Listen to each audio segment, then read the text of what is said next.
बिस्मिल्लाहिर्रहमानिर्रहीम। अस्सलाम वालेकुम friends, discover with Mubeen channel के साथ मैं हूं आपका होस्ट मोहम्मद मुबीन। उम्मीद है आप सब खैरियत से होंगे। आज हाज़िर हुआ हूं एक नई वीडियो के साथ कि आप अपने एंड्रॉयड मोबाइल से जीमेल अकाउंट को कैसे रिमूव कर सकते हैं। दोस्तों, आपने सबसे पहले अपने मोबाइल की सेटिंग में जाना है। सेटिंग में जाने के बाद यूज़र एंड अकाउंट पर क्लिक करें, दैन गूगल।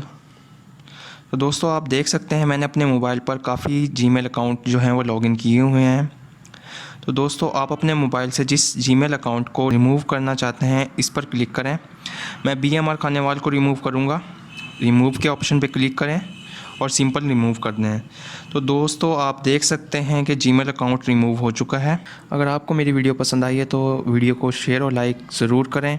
इंशाल्लाह मिलते हैं नेक्स्ट वीडियो में। अपना ख्याल रखिएगा। अल्लाह हाफ़िज़।